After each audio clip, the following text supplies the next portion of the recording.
Hello everyone, this is Evan Abrams, and in this video we're working on this lovely visual effects shot where we zoom into an eyeball. People do say that the eyes are the windows to the soul, so we're just gonna float on in there. This is a common technique that we see where we push the camera through the eye and into kind of an abstracted effects shot, either to show what a character is thinking or to isolate what they're looking at. Sometimes we see this in science fiction or fantasy programs. In this case, more science fiction themed because cyberspace is so hot right now, I suppose. But our brief here is to make it appear like our actor is looking at this interface, and since it's made of light, that interface should be reflected in the eye. And then we're going to push into the character's eye, maintaining that graphical element and warping it to be the primary focus. And since it would hurt to push a camera into our actor, and creating a CG model of the actor is expensive, we're going to see if we can split the difference here with some good old-fashioned compositing techniques in Adobe After Effects. If that sounds like something you can push into, then let's go ahead and get into the tutorial.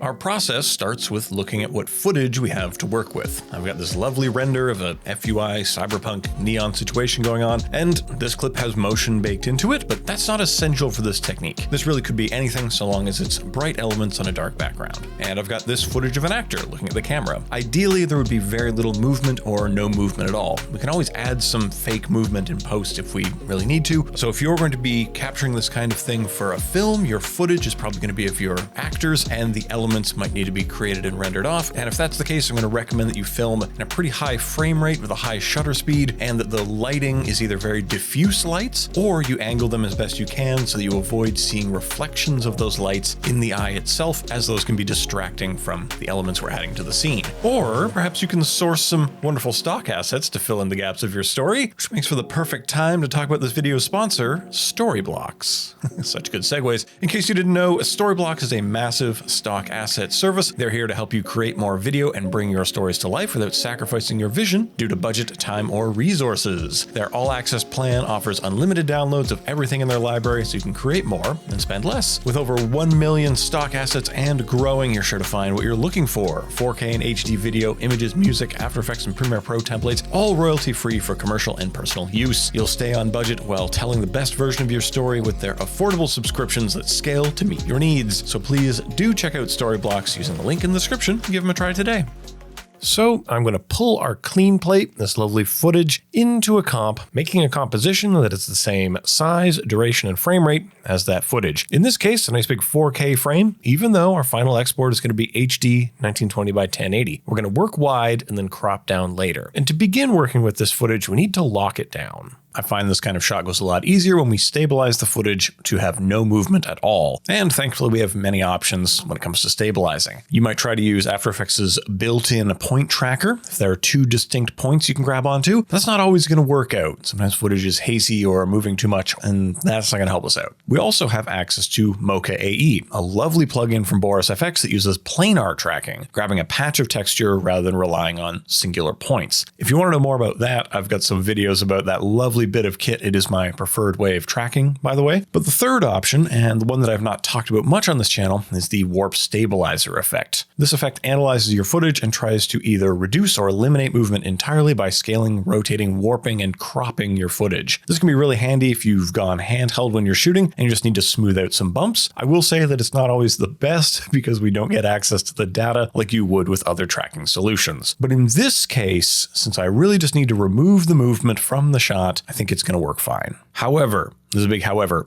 Look at how much movement there is here. The areas of contrast that this effect would like to use to understand the scene are stretching and flexing and warping as the eye closes and opens, making it very hard to understand the scene, for a robot anyway. So I'm going to mask those areas away with a quick little mask here, set it to subtract, then I'll modify the mask over time by keyframing the mask path to make sure that I'm covering all the deforming spaces, but leaving enough of the stable spaces so that the warp stabilizer can get a hold on something. Then I'm going to pre-compose it, and then I'm going to analyze this comp that now has a hole in it. Once it's done, I'm going to set the method to position, scale, and rotation. No need to crop because we're going to be doing that at a later step of the process, and the results should be no motion. Then we can go back inside and set that mask to none. Then we have a pretty dang well stabilized thing here, I think. I've sped up this process a little bit in editing because it's a tutorial, but this 4K clip took about one refill of tea to process for me. Just be aware that it can take a while, especially if you are choosing to use detailed analysis, or like me, you took off fast analysis. I would rather be certain than be fast in this case. Actually, maybe all cases. But whichever method you choose, we now have a stabilized, clean plate, and we can start to work from there. The first thing we want to achieve is that it looks like the person is looking at a thing in front of their face, and then second, that we're traveling into the eye to view that thing. So we need to approach the first challenge with respect to what we're going to do with the second challenge. For that reason, I'm going to need some more bits. I'm going to need some more parts. First, a null that everything will be parented to. This will be used to anchor us and to zoom in using scale. Scale up, zoom in, looks good to me. But we also need a mat around the eye, the area where that element is going to be reflected. I'm going to do this with a simple white solid and a mask. There isn't enough movement or variation here that I really want to track or automate this. RotoBrush might help us out, but honestly, it does not have a great track record for me in these kinds of detail areas. And really, I just need this general shape. So I'm making a mask that has a point in the corner, a few along the eyelid, maybe 3, a couple more in the other corner, and then 3 along the other eyelid. This should be enough points to get the level of detail we need, but still allow for quick changes over time. Then it's just a matter of scrubbing, moving the mask, keying the path property, and when that's all done, you're going to notice some areas that are not quite right, like where the white of the eye is being obscured by the eyelashes. I'm going to use the mask feathering a bit to make the edges less distinct, and then I'm going to use the mask expansion to bring that border inward. We may also need to bring down the opacity of the layer itself to fade it out as the eye closes, since this is going to be the space where the reflecting of light is beaming and bouncing off of the eyes. As the lashes block that light, there should be less light striking the eye, so we're bringing down that opacity to mimic that kind of diffusion. The idea is that this white area is just where the FUI element can be seen on the eyeball. So if that feels correct enough, we can move on. But be sure to parent this layer to the null as well, so that as it scales, everything is scaling. Now let's put the FUI element in here. Drop the footage down, set the footage to add so that the bright areas are coming through, move it and scale it into place, and then we're going to use the matte layer as the alpha matte of that layer. So far so good, right? The blink is obscuring the footage, and maybe we just need to tweak that up a little bit, but if we parent this footage layer to the null, we can pretend to zoom in and out. Kinda. If this footage element is indeed being reflected in the eye, which is a sphere, we need to warp this insert. We need to curve this thing. There are 2 effects that I would consider. The first is optics compensation. I really like how this can take our footage and take it from flat to fisheye to almost spherical. We might also deploy something like the bulge effect.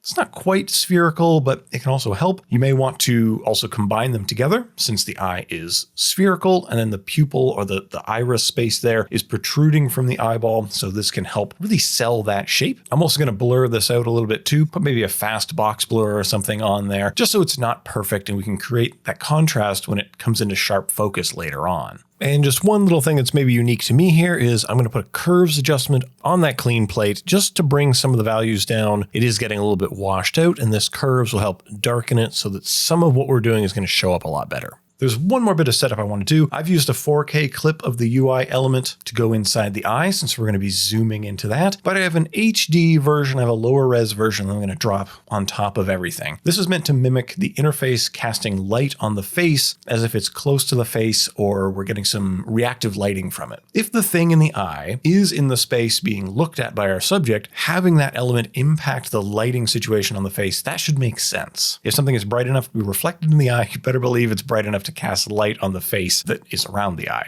Just remember to parent this thing to the null as well, and we want to keep it lined up in time. If the interface kind of goes green at about 5 seconds, we would want the reactive lighting to also go green, so don't be sliding these things around too much. I'm going to treat this up using a curves, then a blur, and then another curves, trying to squeeze more highlights out of this clip. So I'm kind of blowing it out first, and then blurring, then increasing the contrast after the blur. I find this curves sandwich helps to dial in the look I need when setting this to add over the rest of the layers, so it can behave a little bit like harsh light. I think we've satisfied part 1 of the idea, an eye with stuff in it. Now we need to zoom in. So we're going to pick our moment and set a key on the scale for that null that's going to be controlling that feeling. And I'm going to start by pulling back, and then we're going to push in. So we're adding a little bit of anticipation before scaling up and zooming in. You should have all of this stuff aligned to the middle center of the comp. And don't worry about keyframing any position changes here. If we want to add some movement, like the camera is floating before it finds the spot to zoom in from, well, we'll do that at a later phase when we take this 4K comp and put it into a smaller HD one. That's also why I'm not super concerned about the janky edges around the outside, since that's going to be cropped away.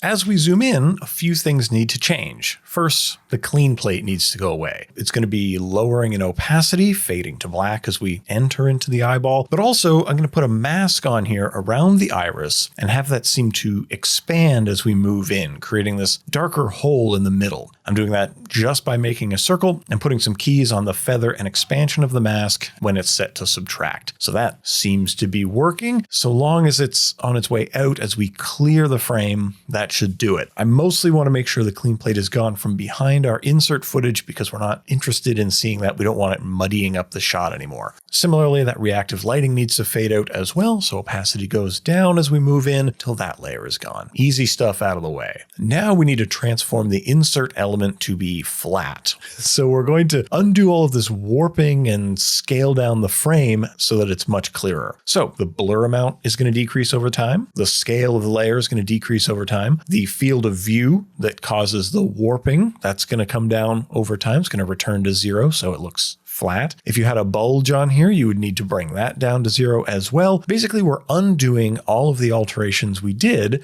in order to make it look like this was being reflected on an eye. This also means making it clearer, more opaque, less transparent. And this is the part that's going to take a lot of fiddling to make it feel smooth and good. I would love to say that there's an easy recipe here, but it's a lot more art than science. In general, we're just trying to marry the eased scale on the null here with some scale on the insert element. You can see here the compounding and competing scale curves on the parent and child. It makes it feel like we're moving into a space rather than just scaling up footage. Some of these changes we need to drag out longer, maybe 2 or 3 times longer than the zoom, because we want to show this kind of passing of some plane of distortion. I don't want to be all just draw the rest of the owl on you here, but my advice is to work on one property at a time from the most transformative to the least until you get your kind of desired look. You might also notice that some things look too sharp or rigid here as well. The edge around the distorted element might look way too clean, so I'm going to recommend using a circular mask around that to feather it out, or you might even use the circle effect with a feather and setting it to stencil alpha. This can help you blend that element in with the footage, especially in these more scrutinized, zoomed in times. But if you're happy with what you've got here, let's go one layer outside to make this final shot after making sure we've extended the timeline enough to encapsulate more of that clip that we've zoomed into. So here we have this 4K comp, and we're going to put that inside an HD sized one, meaning we can add some movement and scaling without a big loss in fidelity. So I'm going to put a little subtle scale over time on this thing. You might even change the position on here if you like. This is when we put in that fake movement. It's bobbing around before zooming in. This is also a good time to apply some color grading, unless that's going to be added at a different phase. One thing I'm going to strongly suggest though is adding a little zooming blur in here. Grab an adjustment layer, apply the radial blur, set it to zoom, and add a keyframe to the amount and bring that amount up and then down, getting really extreme in the middle. This can hide a lot of your crimes as we're zooming in, and it really adds that feeling of motion to this. Often we can get away with a little sloppiness if we just blur it out, shake the camera around, be a little bit more stylized. You can actually see how this color grading layer here, where I'm tweaking the curves, hides some of the oopsies and helps it blend together a lot better. But now we can kind of just sit back and